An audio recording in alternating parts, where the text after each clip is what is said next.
tonight's Whatever Happened To segment, the Benghazi story. The events in Libya almost 6 years ago and in Washington ever since cost lives, shaped history, and influenced the political fortunes of some very important people. Here's special report anchor Bret Baier. September 11th, 2012, 11 years after the 9/11 attacks, a mob storms the U.S. compound in Benghazi. At the end of the night, 4 Americans are dead. Sean Smith, Ambassador Chris Stevens, Tyrone Woods, and Glenn Doherty. The United States condemns in the strongest terms this outrageous and shocking attack.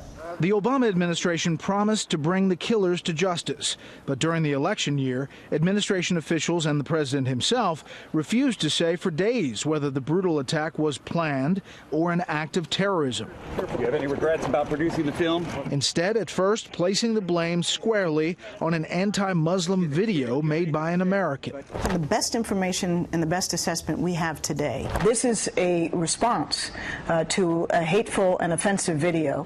It began spontaneously in Benghazi, a direct result of a heinous and offensive video that was widely disseminated. This is something we've seen in the past. We would later learn the comments by then United Nations Ambassador Susan Rice on all 5 Sunday talk shows were met with shock by State Department employees, but those comments were backed up by Secretary of State Hillary Clinton, who maintained it was unclear at the time what was behind the attack. Later, an email she wrote to her daughter surfaced, an email written within hours of the assault that makes no mention of the video and instead blames a, quote, al-Qaeda-like group. This was the fog of war. You know, my own assessment careened from, the video had something to do with it, the video had nothing to do with it. Fox News tried to track down the man who made that video, Nakula Basili Nakula. The last time he was interviewed in 2016, he was living in a homeless shelter in California and told Fox News he doesn't believe in democracy anymore. It was the administration's initial blaming the video, the timeline of events that led up to the attack, and word that Ambassador Stevens himself warned that the security situation in Benghazi was deteriorating fast that fueled a host of investigations. The first was the State Department's own 39-page unclassified report that stopped short of implicating Secretary of State Clinton for any wrongdoing, but did find a breakdown in senior leadership, and 4 employees were taken off the job for several months before being reassigned. We fixed it at the Assistant Secretary level, which is, in our view, the appropriate place to look, where the decision-making, in fact, takes place, where, if you like, the rubber hits the road. 8 congressional committees would investigate the breakdown in Benghazi over 4 years. Was it because of a protest, or was it because of guys out for a walk one night who decided they'd go kill some Americans?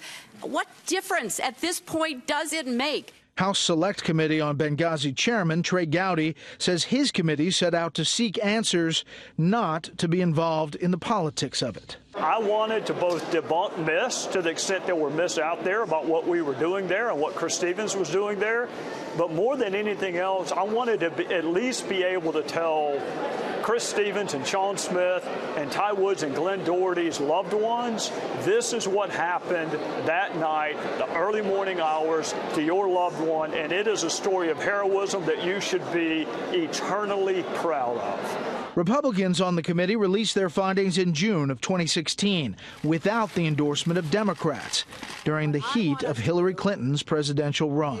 There's a special place in hell for people like her, and I hope she enjoys it there. The parents of victims Sean Smith and Ty Woods have been vocal about placing blame on Hillary Clinton for the failures in Benghazi and sued the former Secretary of State, alleging negligence and defamation. In March, a D.C. court reaffirmed an earlier court's decision to dismiss those claims. I've totally forgiven everyone that's involved with the death of my son. As for bringing those directly responsible for the deaths of 4 Americans to justice, almost 2 years after the Benghazi terror attacks, a suspect is now in custody. Special forces captured the man believed to be the ringleader of the attack, Ahmed Abu Khattala, in 2014, a man who had been hiding in plain sight for months. It's important for us to send a message to the world that when Americans are attacked,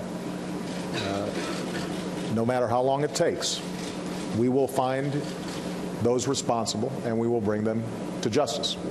Wednesday, KHATTALA was sentenced to 22 years in prison after being found guilty last November on just 4 of the 18 counts he faced. Late last year, President Trump announced the capture of a second suspect, Mustafa al-Imam, saying he will face justice for his role in the attack. Al-Imam has pleaded not guilty. Today, if you go to the FBI website, they're still asking for information about individuals who may have been on the grounds on the mission in Benghazi when it was attacked. Bret Baier, Fox News.